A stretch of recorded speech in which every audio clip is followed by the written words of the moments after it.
अस्सलाम वालेकुम first year students. आज मेरा स्टैटिस्टिक्स का ये चैप्टर नंबर 3 का लेक्चर नंबर 2 आ रहा है। पहले चैप्टर में या पहले लेक्चर में जो मैंने आपको करवाया था मेजर्स ऑफ सेंट्रल टेंडेंसी, उसमें मीन, मीडियन और मोड अनग्रुप डाटा से उसके क्वेश्चन करने का तरीकाकार बताया था। अब क्योंकि इसमें 5 किस्म की डिफरेंट किस्म की एवरेजेस हैं, mean, median, mode, harmonic mean, geometric mean, फिर क्वांटाइल्स हैं, डिसाइल्स हैं, परसेंटाइल्स वगैरह डिफरेंट किस्म की एवरेजेस हैं। तो अब हम बारी बारी हर एवरेज को एनालाइज करेंगे, यानी हर एवरेज को उसका ग्रुप डाटा और उसका अनग्रुप डाटा, उसके फार्मूले कैसे होते हैं, उसकी कैलकुलेशंस कैसी होती हैं, उसकी प्रॉपर्टीज़ वगैरह कैसी होती हैं। आज मैंने सेलेक्ट किया है arithmetic mean and weighted mean. Arithmetic mean और वेटेड मीन से रिलेटेड अनग्रुप डाटा के क्वेश्चंस करेंगे। ग्रुप डाटा और अनग्रुप डाटा में आपको फ़र्क बताया था कि जब आपको टेबल दिया होता है, यानी फ्रीक्वेंसी दी हो और साथ कोई दूसरी वैल्यूज़ दी हो, एक्स की वैल्यूज़ दी हो या ग्रुप्स दी हो, तो वो ग्रुप डाटा होता है। और अनग्रुप डाटा में रॉ फॉर्म में डाटा दिया होता है, यानी जस्ट वैल्यूज़ दी होती हैं, जिसको हम कहते हैं एक्स की वैल्यूज़ या वाई की वैल्यूज़ गिवन है। उस सूरत में हमने अरिथमेटिक मीन या वेटेड मीन वगैरह कैसे निकालना है। सबसे पहले अरिथमेटिक मीन को देखते हैं। इसको अरिथमेटिक मीन को कैलकुलेट करने के 3 मेथड्स होते हैं। एक डायरेक्ट मेथड कहलाता है, एक इनडायरेक्ट मेथड या शॉर्टकट मेथड कहलाता है, और तीसरा कोडिंग मेथड कहलाता है। जो आपके सिलेबस में है, वैसे तो तीनों मेथड्स के बारे में थोड़ा थोड़ा सा एक्सप्लेन किया हुआ है, लेकिन जो क्वेश्चंस दिए हैं, जो न्यूमेरिकल्स दिए हुए हैं, वो अनग्रुप डाटा से दिए हुए हैं, डायरेक्ट और इनडायरेक्ट मेथड से।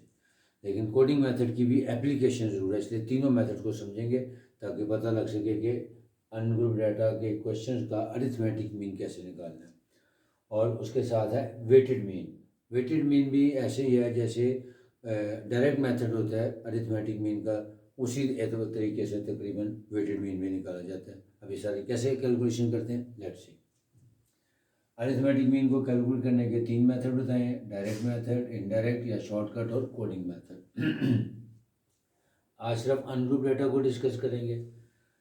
अरिथमेटिक मीन को डिनोट करते हैं एक्स बार से। इसका फार्मूला है समेशन एक्स ओवर एन, यानी जो भी आपको वैल्यूज़ गिवन है उन तमाम वैल्यूज़ का सम लें और नंबर ऑफ वैल्यूज से डिवाइड कर दें।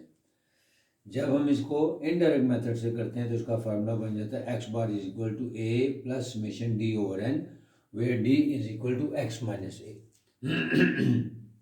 अब एक्स माइनस ए का क्या मतलब होता है कि जब डाटा हमारे पास हैवी डाटा हो, हैवी डाटा से मुराद है डबल डिजिट में हो या 3 डिजिट्स में या 4 डिजिट्स में हो, तो उसको डायरेक्ट मेथड से करने में काफ़ी टाइम लगता है और कैलकुलेशन एरर का चांस बढ़ जाता है। इसलिए उसके लिए फिर हम इनडायरेक्ट मेथड यूज़ करते हैं, यानी एक्स की वैल्यूज ही गिवन होती हैं, उनमें से कोई एक value, assumed value, arbitrary value या प्रोविजनल वैल्यू, उसमें से लेके उसमें से माइनस कर देते हैं और उसके बाद एक्स को डी में कन्वर्ट करके फिर उसको सिंप्लीफाई करते हैं। कैसे करते हैं वो भी एक एग्जाम्पल से आगे क्वेश्चन से समझ आ जाएगा। फिर तीसरा है कोडिंग मेथड। उसका फार्मूला है A plus summation you over N multiplied by H. अब वही होता है कि जो डी हमने लिया हुआ है एक्स माइनस ए, उसी की फर्दर एक्सटेंशन कर देते हैं। उसका मतलब क्या होता है कि अगर ऐसा कोई डाटा दिया हुआ है जिसमें कुछ वैल्यूज़ ऐसी हैं कि कोई ऐसा कॉमन नंबर है जिससे सारे डिविजिबल होते हैं, मिसाल के तौर पे 100 है, 50 है, 60 है, 70, 80, ये सब मल्टीपल्स ऑफ 10 है, तो उसको हम कोडिंग मेथड से भी कर सकते हैं। लेकिन इसके लिए न्यूमेरिकल की प्रैक्टिस नहीं दी हुई, मगर कॉन्सेप्ट जरूर दिया हुआ है। इसमें क्या करेंगे, वही x bar is equal to A plus summation you over N into h. H का मतलब होता है वो जो कॉमन इंटरवल होता है, ये कॉमन डिफरेंस होता है, उससे मल्टीप्लाई कर देते हैं। और यू क्या होगा, u is equal to x minus A over h, यानी जो डी की वैल्यू निकाली है उसी को ही हमने कॉमन इंटरवल से डिवाइड कर देना होता है। फिर ये अनग्रुप डाटा के फार्मूले, इन्हीं अनग्रुप डाटा के फार्मूलों को ग्रुप डाटा में कैसे कन्वर्ट किया। अब अनग्रुप डाटा और ग्रुप डाटा में बेसिक डिफरेंस क्या होता है कि जब हमारे पास रॉ फॉर्म में डाटा होता है तो हमारी जो नंबर ऑफ़ वैल्यूज़ हैं वो एन कहलाती हैं, लेकिन जब हम उसको फ्रीक्वेंसी डिस्ट्रीब्यूशन में कन्वर्ट कर लेते हैं या टेबल बना लेते हैं उसका, तो वही नंबर ऑफ़ वैल्यूज़ जो हैं वो समेशन एफ यानी फ्रीक्वेंसी के टोटल में कन्वर्ट हो जाती हैं। तो आसान तरीका है कि जो आपका अनग्रुप डाटा का फार्मूला था x bar is equal to summation x over n, इसी के साथ एक्स के साथ समेशन एफ एक्स आ जाएगा और एन की जगह समेशन एफ आ जाएगा। बात याद रखनी है आपने कि जब भी एन की वैल्यू अनग्रुप डाटा में नंबर ऑफ वैल्यूज़ होती हैं और ग्रुप डाटा में वो समेशन एफ के इक्वल हो जाता है। तो चाहे आप मीन निकालें, मीडियन निकालें, मोड निकालें या कोई भी एवरेज निकालें, अगर वो एन की वैल्यू जो है अनग्रुप डाटा में जब हम उनको फ्रीक्वेंसी टेबल में कन्वर्ट करते हैं या फ्रीक्वेंसी डिस्ट्रीब्यूशन बनाते हैं तो एन जो है वो समेशन एफ के इक्वल आ जाता है। तो जहाँ कहीं हमें एन की वैल्यू चाहिए हो तो समेशन एफ यूज़ कर सकते हैं, या कहीं समेशन एफ की वैल्यू गिवन हो तो वहाँ उसकी जगह हम एन की वैल्यू यूज़ कर सकते हैं। फिर इनडायरेक्ट मेथड में क्या हो जाएगा, x bar is equal to A plus summation f d over summation है। देखें डी के साथ ही एफ आ गया और एन की जगह समेशन एफ आ गया, बाकी D is equal to exponential.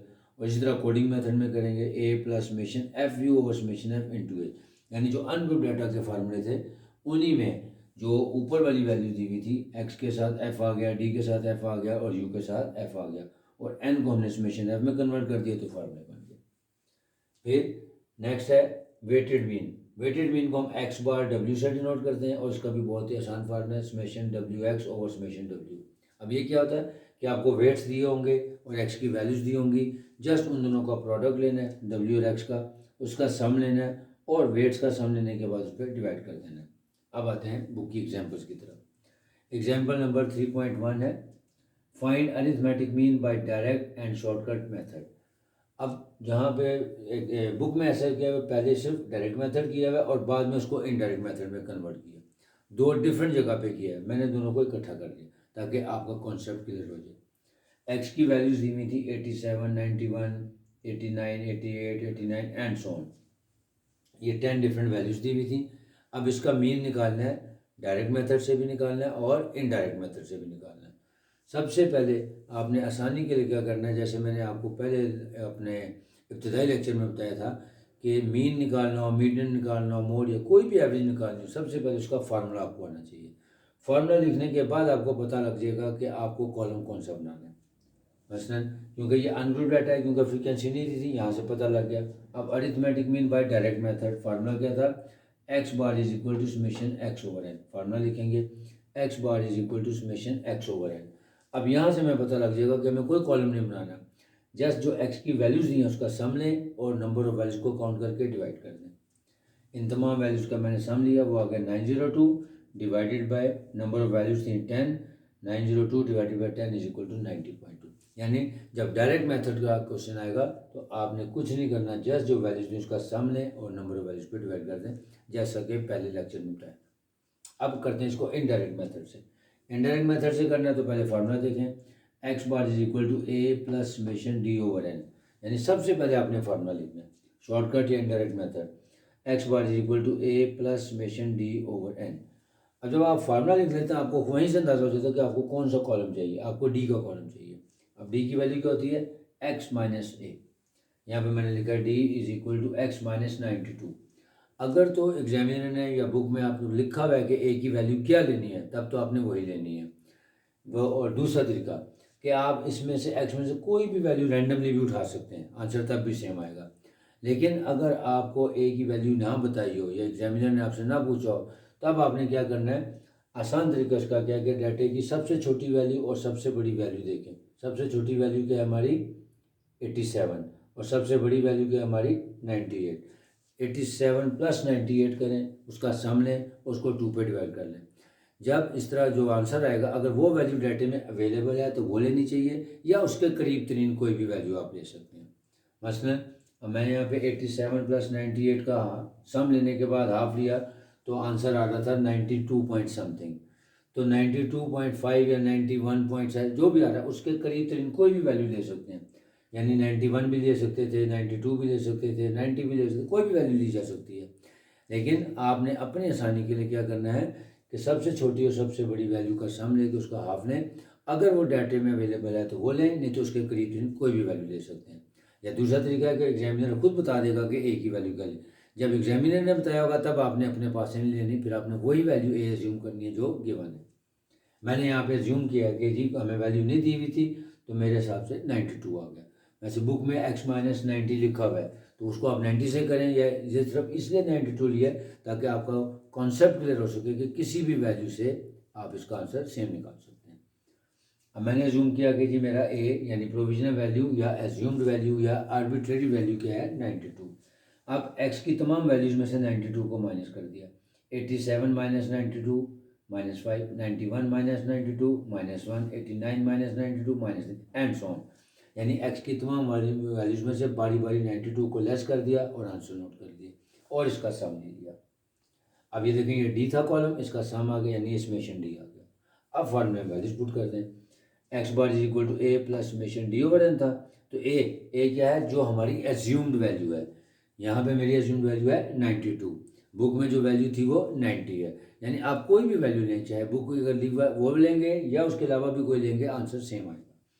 92 plus summation D का आंसर आया था -18 डिवाइडेड बाई 10, फिर ये आ गया 92, इसको सिंप्लीफाई किया और कैलकुलेटर से आंसर निकाल दें तो ये आ गया 92 माइनस 1.8 यानी 90.2। आंसर देखें, जो डायरेक्ट मेथड से आया था वही इनडायरेक्ट मेथड से, आंसर हमेशा सेम आएगा क्योंकि एक ही चीज़ को कैलकुलेट किया, मेथड डिफरेंट यूज़ किया, तो डिफरेंट मेथड का मतलब है आंसर सेम ही आएगा। अब आते हैं हम वेटेड मीन की तरफ। वेटेड मीन बहुत ही आसान होता है, इसमें सिर्फ आपने पहचानना है कि कैसे सवाल को करना है। मिसाल के तौर पे जो बुक की एग्जांपल नंबर एक्सरसाइज का क्वेश्चन नंबर 3.25 लिया है मैंने, उसमें लिखा हुआ था कि डिफरेंट किस्म के सब्जेक्ट्स दिए हुए, इंग्लिश, उर्दू, मैथ, स्टैट्स और फिज़िक्स। इसमें जो स्टूडेंट्स ने मार्क्स गेन किए हैं वो लिखे हुए थे 73, 82, 80, 57 एंड 62, और साथ ही वेट्स अलॉट भी किए हुए हैं। वेट्स अलॉट करने का मतलब क्या, क्वेश्चन में बताया हुआ था कि इनकी वेट्स दिए हुए हैं 4, 3, 2, 2 एंड 2, यानी आप ऐसे समझ लें इसको कि इंग्लिश में जिन बच्चों ने 73 मार्क्स लिए हैं वो 4 बचे थे, इसी तरह उर्दू में 82 मार्क्स जिन बच्चों ने लिए हैं वो 3 बचे थे। तो वेट्स का मतलब क्या होता है, बेसिकली क्वांटिटी बता रहा होता है कि जो भी आपका डाटा दिया हुआ है, एक्स की वैल्यूज़ दी हुई हैं, उसकी वेटेज कितनी है, यानी उसकी फ्रीक्वेंसी कितनी है, वो कितने लोग हैं या कितने नंबर में। तो ये 3 कॉलम्स आपको दिए हुए थे, जस्ट हमने वेटेड मीन का फार्मूला लिखना है, एक्स बार डब्ल्यू। अगेन अभी आपको बताया कि जब भी कोई भी क्वेश्चन करने जाएँ स्टैट्स में, सबसे पहले उसका फार्मूला लिखें ताकि आपको पता लगे कि कॉलम कौन सा बनाना है। फार्मूला लिखा, x bar W is equal to summation W x over summation W.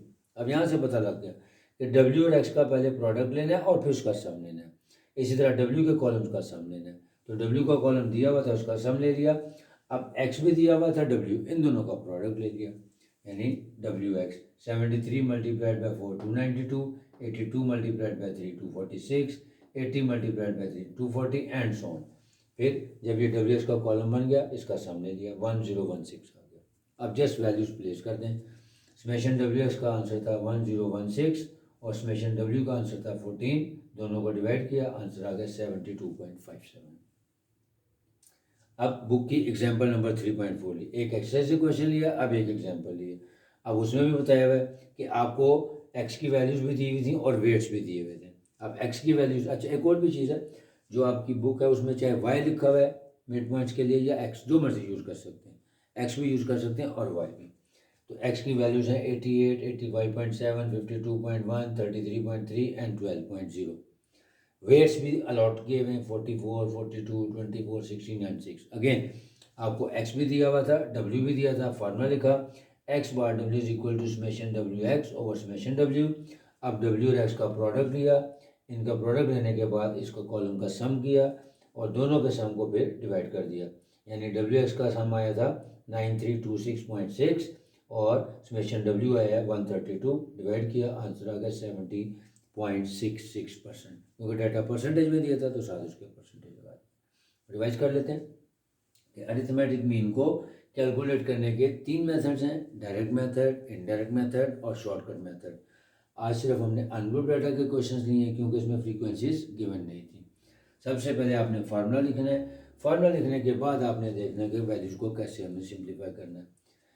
Ungroup data का डायरेक्ट मेथड का formula summation x over N, indirect का है A plus summation D over N और डी की वैल्यू होगी X minus A, और coding method में होता है A plus summation you over N into H और यू की वैल्यू होती है एक्स माइनस ए ओवर एच। अनग्रुप डाटा के ही फार्मूलों से ग्रुप डाटा के फार्मूले बन जाएंगे। कैसे, जो इसका न्यूमरेटर है उसके साथ एफ आ जाएगा, यानी एक्स था समेशन एफ एक्स हो जाएगा, डी था तो समेशन एफ डी हो जाएगा, और समेशन यू था समेशन एफ यू हो जाएगा, और नीचे डिनोमिनेटर में एन की जगह समेशन एफ आ जाएगा, तो फार्मूला खुद ब खुद बन जाएंगे। वेटेड मीन का formula summation W x over summation W, यानी वेट्स भी दिए हुए होंगे और एक्स की वैल्यूज़ भी दी होंगी, उनका प्रोडक्ट लेने के बाद उसको सिंप्लीफाई कर सकते हैं। जब हमने डायरेक्ट मेथड से सॉल्व करना है, जस्ट वैल्यूज जो भी वैल्यूज गिवन है आपकी, चाहे आप उसको एक्स से डिनोट करें या वाई से, उसका सम लें और नंबर ऑफ वैल्यूज पे डिवाइड कर दें। जब हमने इसको इनडायरेक्ट मेथड से करना है तो क्वेश्चन में बताया होगा कि डी की वैल्यू एक्स माइनस क्या लेनी है। वैसे जैसे एग्जांपल है, इसमें लिखा हुआ था d is equal to x minus 90, लेकिन आपको कॉन्सेप्ट दे रहा हूँ कि अगर उसने बुक में क्वेश्चन में ए की वैल्यू ना बताई हो तो आपने कैसे लेनी है कि सबसे छोटी और सबसे बड़ी वैल्यू का सम लें, उसका हाफ ले लें। अगर वो वैल्यू डाटे में अवेलेबल है तो वो आपने ए लेना है, अगर नहीं है तो उसके करीब तीन कोई भी वैल्यू ले सकते हैं। फिर एक्स की तमाम वैल्यूज़ में से उस प्रोविजनल वैल्यू को माइनस करें, कॉलम का सम लगाएं और फार्मूला लिखें। फार्मूला वैल्यूज पुट करने के बाद उसको सिंप्लीफाई करें। एक्स यानी जब डायरेक्ट मेथड था तो जस्ट समेशन एक्स लिया और नंबर ऑफ वैल्यूज पे डिवाइड किया। जब इनडायरेक्ट मेथड आ जाएगा तो A plus summation D over N, यानी ए वो वैल्यू है जो आपने एज्यूम की थी, जिसको आपने लेस किया था एक्स की तमाम वैल्यूज में से, और समेशन डी ओवर एन। और वेटेड मीन में आपको एक्स भी दिया होगा, वेट्स भी दिए होंगे। अब आपने एक चीज़ और भी पहचाननी होती है कि कैसे पता लगेगा कि एक्स क्या और वेट क्या है। अगर वैल्यूज़ दी हुई हैं तो वेट्स के बारे में उसने बताया होगा या उसकी क्वांटिटी को बताया, तो जो क्वांटिटी होगी वो आपने वेट्स में लेनी है। और जैसे मार्क्स हैं या रुपीज़ हैं या सेल्स की फिगर हैं, वो आपने एक्स में लेना होता है। फिर एक्स और डब्ल्यू का प्रोडक्ट लेना है और समेशन डब्ल्यू का प्रोडक्ट सम लेना है। उसके बाद इस फॉर्मूले के मुताबिक वैल्यूज पुट करने के बाद इसको आप इजीली सिंप्लीफाई कर सकते हैं। अब इंशाल्लाह नेक्स्ट लेक्चर में प्रॉपर्टीज़ ऑफ अरिथमेटिक मीन करेंगे और इसके साथ किसी और एक एवरेज को ज्योमेट्रिक मीन या हार्मोनिक मीन मीडियन मोड में से उसको इन डिटेल डिस्कस करेंगे। Hope you understand.